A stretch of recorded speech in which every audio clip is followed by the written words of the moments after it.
ಇದೀಗ ಬೆಂಗಳೂರಿನ ಇತರ ಪ್ರಮುಖ ಸುದ್ದಿಗಳನ್ನು ಫಟಾಫಟ್ ಅಂತ ನೋಡೋಣ ಜಸ್ಟ್ 5 ನಲ್ಲಿ. ನಗರದಲ್ಲಿ ಗುಂಡಿಗಳ ಹಾವಳಿ ಮುಂದುವರೆದಿದೆ. 8ನೇ ಮೈಲಿ ಮುಖ್ಯ ರಸ್ತೆಯಿಂದ ರುಕ್ಮಿಣಿ ನಗರ, ನೆಲಗದರನಹಳ್ಳಿ ಮುಖ್ಯ ರಸ್ತೆಯುದ್ದಕ್ಕೂ ಗುಂಡಿಗಳು ಬಿದ್ದು ರಸ್ತೆ ಹದಗೆಟ್ಟು ಹೋಗಿದೆ. ಜನರ ಸಂಚಾರಕ್ಕೆ ತೊಂದರೆ ಆಗ್ತಿದ್ದು ಬೇಗನೆ ಗುಂಡಿ ಮುಚ್ಚಿ ರಸ್ತೆ ಸರಿಪಡಿಸುವಂತೆ ಆಗ್ರಹಿಸಿದ್ದಾರೆ. ಇತ್ತ ಚಿಕ್ಕಲ್ಸಂದ್ರದ ಮುಖ್ಯ ರಸ್ತೆ ಟಾರ್ ಎದ್ದು ರಸ್ತೆಯೆಲ್ಲ ಧೂಳುಮಯವಾಗಿದ್ದು ಕಿತ್ತೋದ ರಸ್ತೆಯಲ್ಲೇ ಶಾಲಾ ಬಸ್ಗಳು, ಉದ್ಯೋಗಿಗಳು ನಿತ್ಯವೂ ಸರ್ಕಸ್ ಮಾಡ್ತಿದ್ದಾರೆ.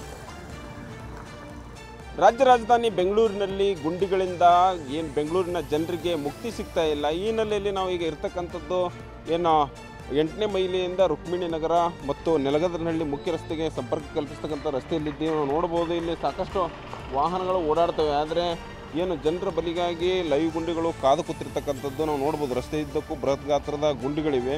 ಹೀಗಾಗಿ ಸಾರ್ವಜನಿಕರ ಓಡಾಟಕ್ಕೆ ತೊಂದರೆ ಆಗುತ್ತೆ. ಅದಲ್ಲದೆ ಇದೇ ರಸ್ತೆ ಉದ್ದಕ್ಕೂ ನಾವು ನೋಡೋದಾದರೆ ಈ ಕಡೆ ಈ ಹಿಂದೆ ಏನು ಈಗ 8ನೇ ಮೈಲಿ ಕಡೆಯಿಂದ ರಸ್ತೆ ಬರುತ್ತೆ. ಈ ಕಡೆ ಬಸ್ಗಳ ಸಂಚಾರ ಕೂಡ ಇರುತ್ತೆ, ಸ್ಕೂಲ್ ಮಕ್ಕಳು ಕೂಡ ಓಡಾಡ್ತಿರ್ತಾರೆ. ಹೀಗಾಗಿ ನಾವು ನೋಡ್ಬೋದು ರಸ್ತೆ ಉದ್ದಕ್ಕೂ ಸಾಕಷ್ಟು ಇಲ್ಲಿ ವಾಹನಗಳು ಕೂಡ ಕೆಲವೊಂದು ಸಮಯದಲ್ಲಿ ಟ್ರಾಫಿಕ್ ಜಾಮ್ ಕೂಡ ಆಗುತ್ತೆ. ಮತ್ತೊಂದು ಕಡೆ ರಸ್ತೆಯನ್ನು ಮಾಡ್ತೀವಂತ ರಸ್ತೆಯನ್ನು ಅಗೆದು ಬಿಡಲಾಗಿದೆ. ಆದರೆ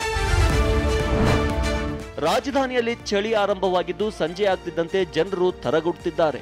4 ದಿನಗಳಿಂದ ಗರಿಷ್ಠ ತಾಪಮಾನ 27 ಡಿಗ್ರಿ ಸೆಲ್ಸಿಯಸ್ ಹಾಗೂ ಕನಿಷ್ಠ ತಾಪಮಾನ 19 ಡಿಗ್ರಿ ಸೆಲ್ಸಿಯಸ್ ದಾಖಲಾಗ್ತಿದೆ. ಕಳೆದ ವರ್ಷಕ್ಕೆ ಹೋಲಿಸಿದ್ರೆ ಈ ವರ್ಷ ಚಳಿಗಾಲ ತುಸು ಹೆಚ್ಚಾಗಿದೆ.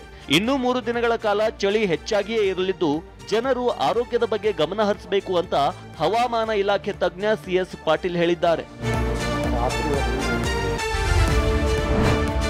ರಾಜ್ಯದಲ್ಲಿ ನಡೆದ 3 ಉಪಚುನಾವಣೆಯಲ್ಲಿ ಕಾಂಗ್ರೆಸ್ ಜಯಭೇರಿ ಹಿನ್ನೆಲೆಯಲ್ಲಿ ನೆಲಮಂಗಲದಲ್ಲಿ ಕಾಂಗ್ರೆಸ್ ಕಾರ್ಯಕರ್ತರು ವಿಜಯೋತ್ಸವ ಆಚರಿಸಿದರು. ತಾಲೂಕು ಕಾಂಗ್ರೆಸ್ ಕಚೇರಿ ಎದುರು ಪಟಾಕಿ ಸಿಡಿಸಿ ಸಿಹಿ ಹಂಚಿ ಕಾರ್ಯಕರ್ತರು ವಿಜಯೋತ್ಸವ ಆಚರಿಸಿದರು. ಸಿಎಂ ಹಾಗೂ DCM ಪರ ಘೋಷಣೆ ಕೂಗಿದರು.